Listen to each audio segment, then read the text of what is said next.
The message arrived at 11:37 p.m.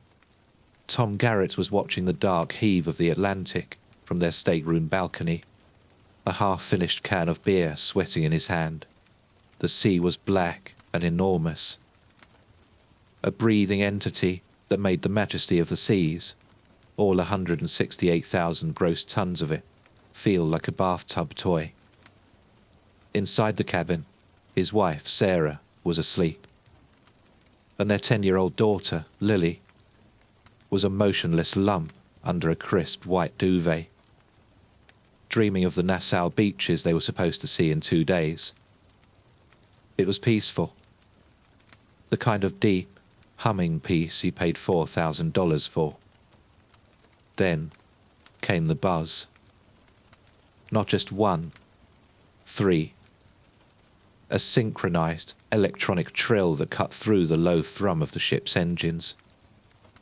Tom's phone on the nightstand, Sarah's on her side. Even Lily's cheap little pay-as-you-go burner phone, the one she was only supposed to use for emergencies. Tom stepped back inside, sliding the heavy glass door shut.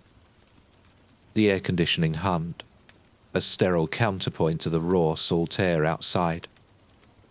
Sarah was already sitting up, her face pale in the dim light, blinking away sleep. "Oh, what was that?" "All of us," Tom said, his own phone now in his hand. At the same time.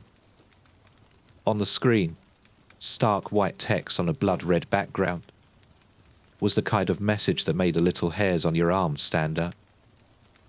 It wasn't a text. It wasn't an email.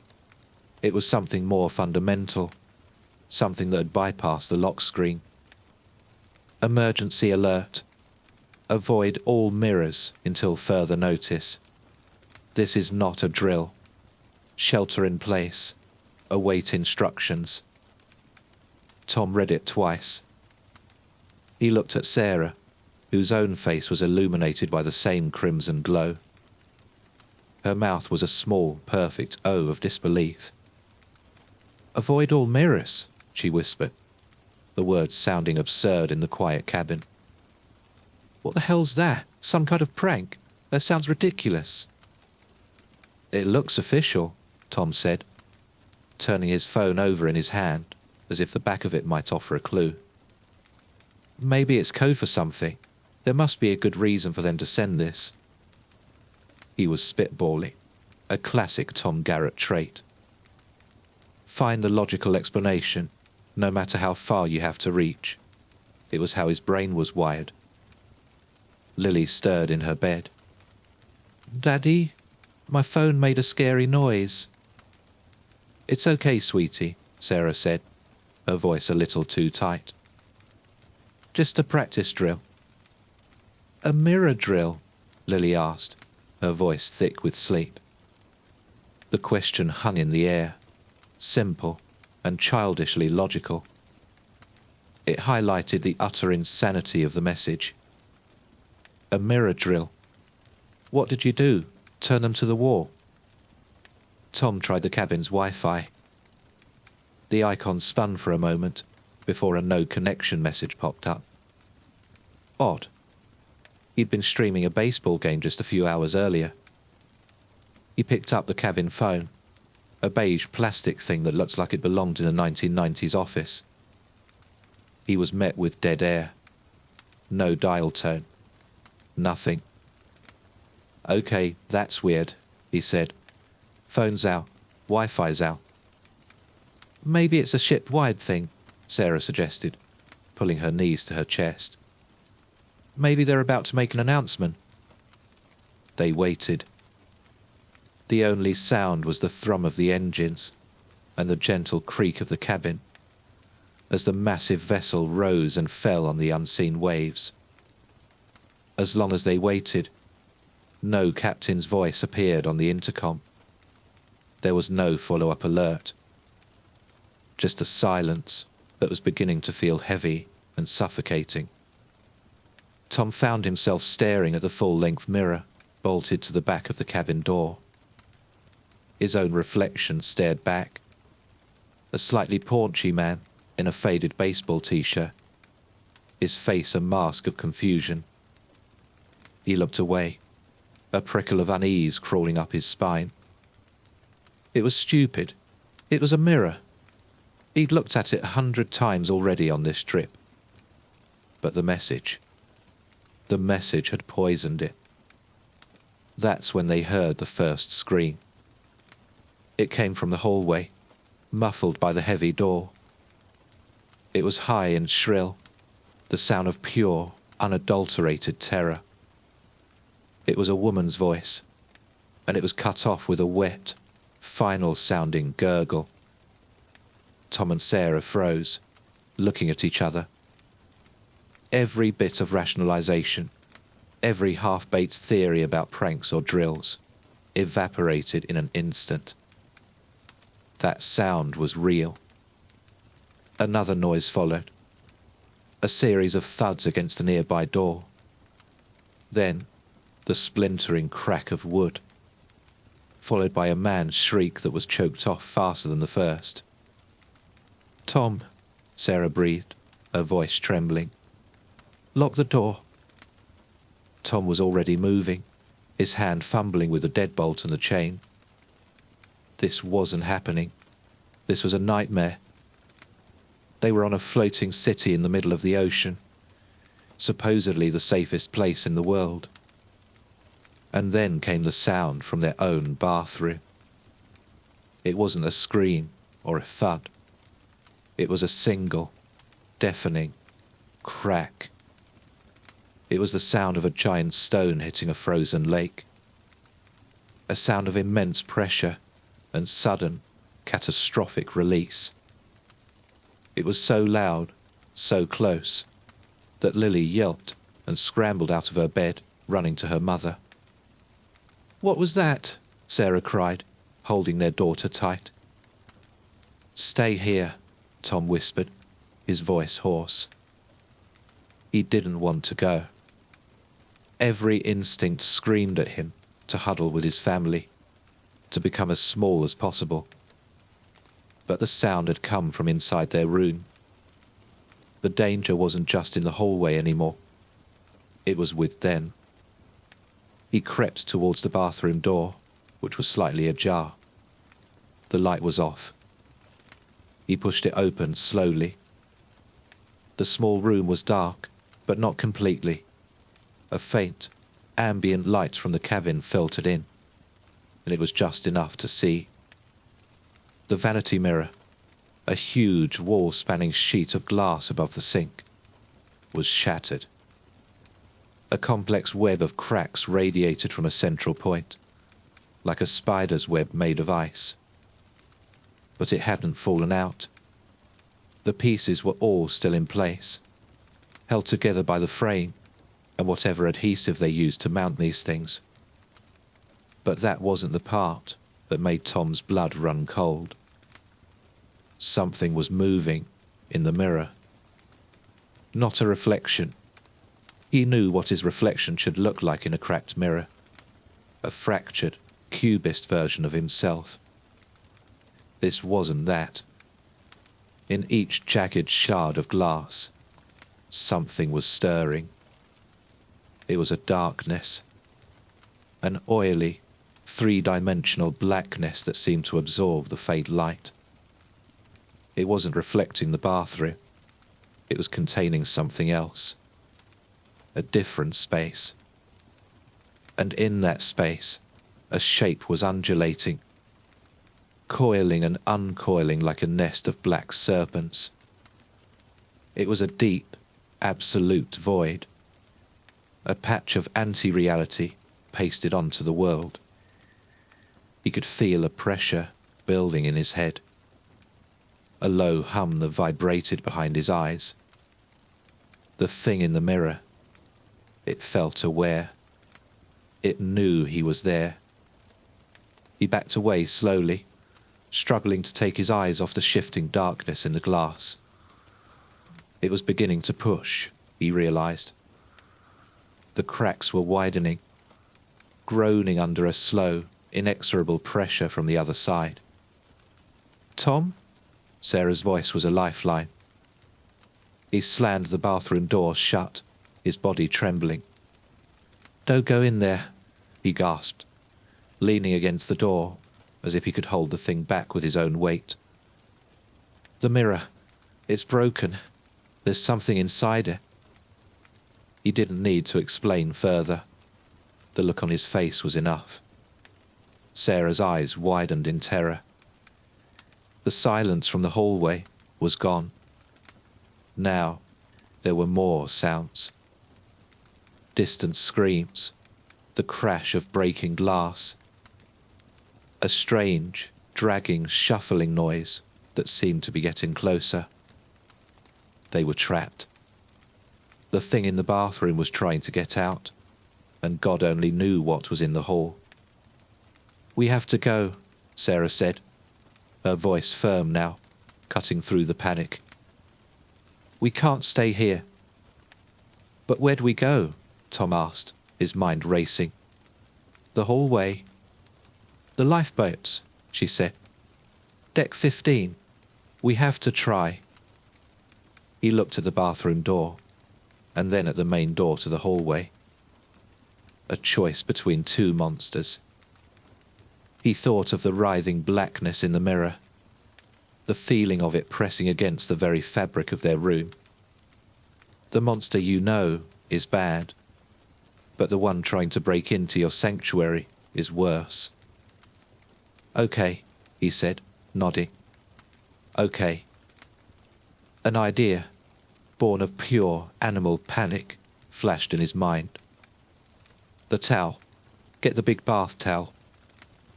While Sarah grabbed the thickest towel from the closet, Tom listened at the main door. The shuffling sound was closer now, accompanied by a strange clicking noise. He peered through the peephole. The fisheye lens distorted the plush, patterned carpet of the hallway, but he could see movement. Something was dragging itself past their door, moving with an odd, jerky gait. He couldn't make out a shape. He pulled back, his eye throbbing from the strain. "Got it," Sarah said, holding out the towel. "When I open the bathroom door, just throw it over the mirror. Don't look," he commanded.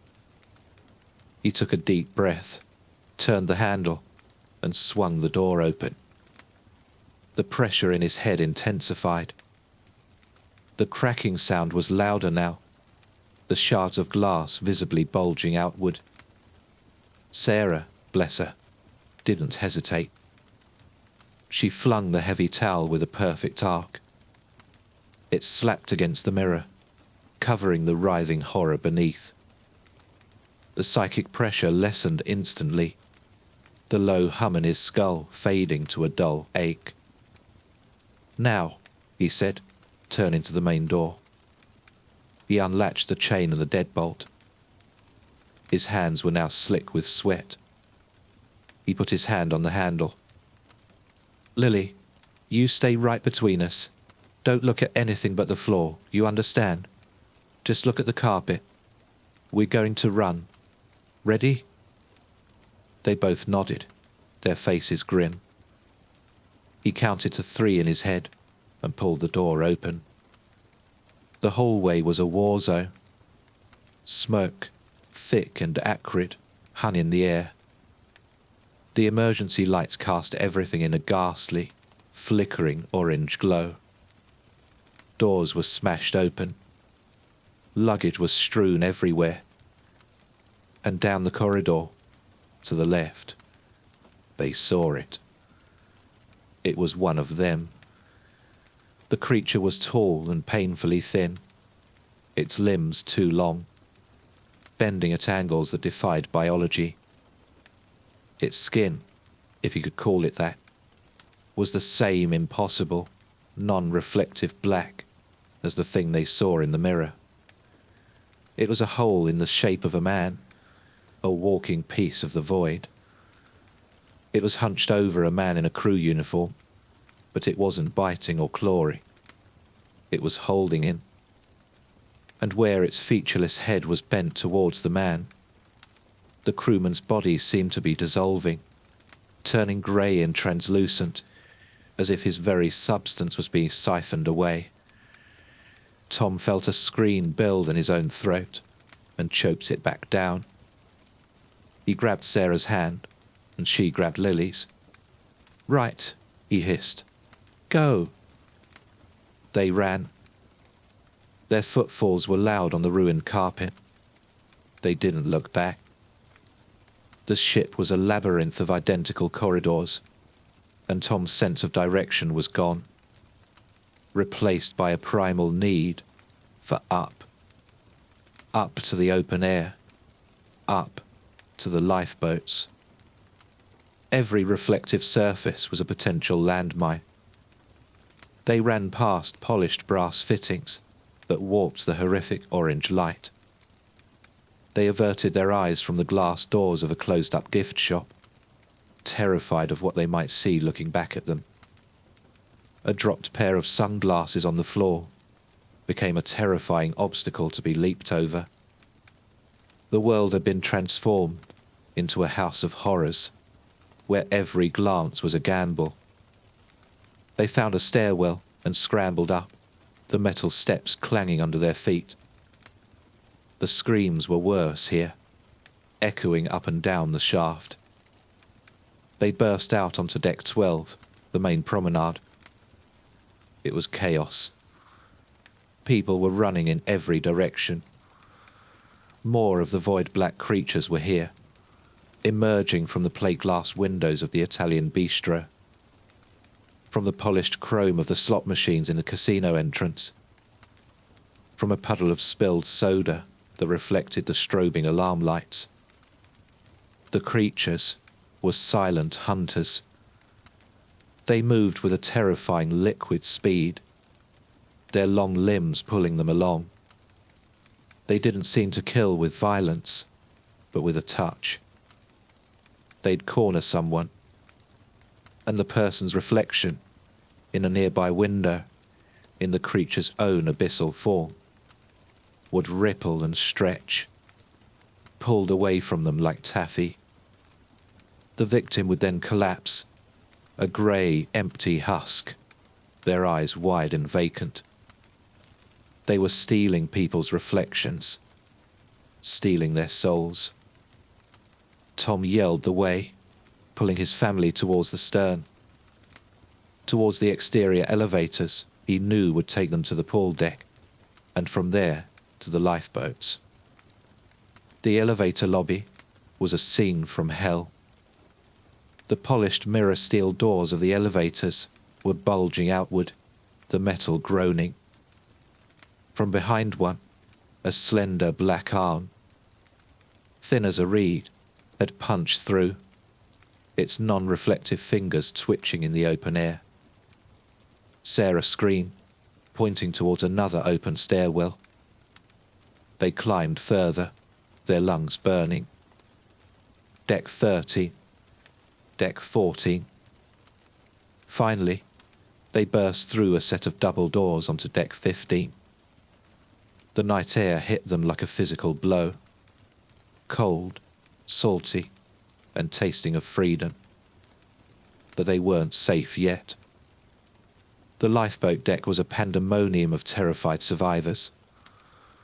A handful of crew members were trying to maintain order, but it was a losing battle. And the creatures were here, too. One was coalescing out of a large puddle near the hot tub, its form rising from the water's reflection of the moonlit clouds. Another was unfolding itself from the big curved glass wall of the sky bar. Tom spotted a lifeboat station that was less crowded, further down the deck. "There!"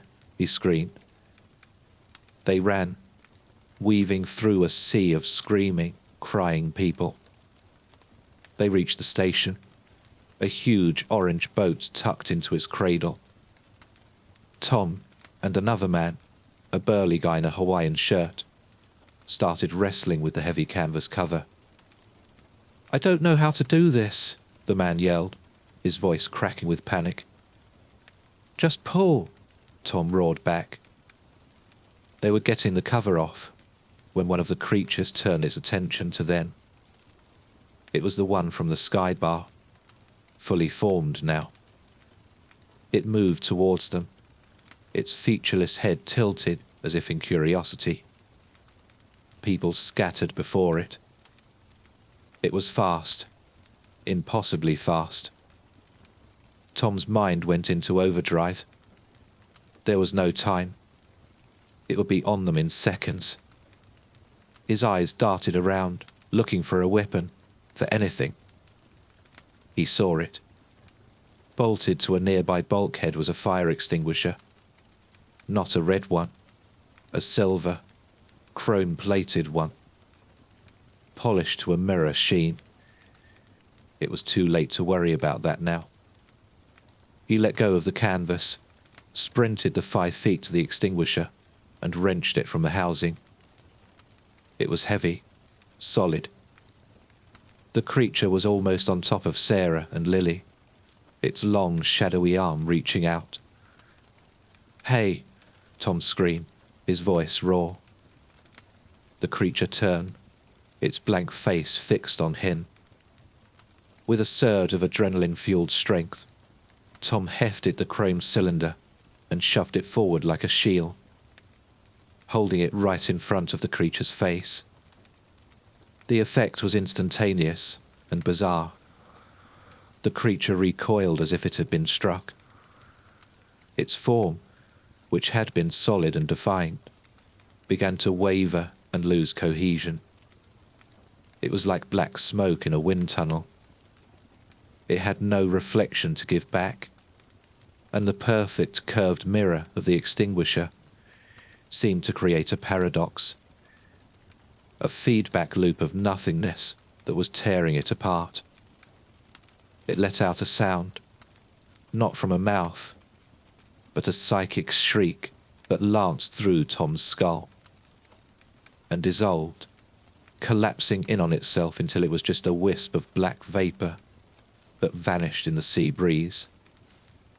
The moment's respite was all they needed. The man in the Hawaiian shirt had the cover off. Sarah was already pushing a terrified Lily into the lifeboat. "Tom, now!" He scrambled in after them, his hands shaking. The heavy extinguisher still clutched in his grip. The other man jumped in, followed by a young couple. "The release!" Sarah shouted, pointing at a large red lever. Tom and the other man threw their weight against it. There was a groan of protesting metal, a loud clank, and the lifeboat lurched, dropping a few feet before the winches caught it. It began its slow, swaying descent towards the dark, churning water below. They were alive. They were clear. They drifted away from the hull of the Majesty of the Seas. The ship was a beautiful monster, a galaxy of lights against the black sky. But from its decks, they could still hear the faint, terrible symphony of screams. They watched as the lights on the upper decks began to flicker and die, one by one, as if the darkness was swallowing the ship whole. In the cramped, rocking lifeboat, they huddled together for warmth, the 5 of them adrift in the vast, empty ocean. Tom finally let the fire extinguisher fall to the floor with a clang. The immediate danger was past. But the terror remained, a cold, hard knot in his stomach. He looked at his daughter. Lily was crying silently, her small body racked with shivers. He reached out to pull her closer, to tell her it was going to be okay, even though he knew it was all a lie. He looked into her wide, terrified eyes, and for a single, heart-stopping second, in the tiny, perfect, liquid mirrors of her pupils, he saw it. A flicker. A brief, infinitesimal pulse of absolute, oily blackness. And he knew with a certainty that was colder and deeper than the ocean beneath them, that they hadn't escaped at all. They'd only brought the monster with them.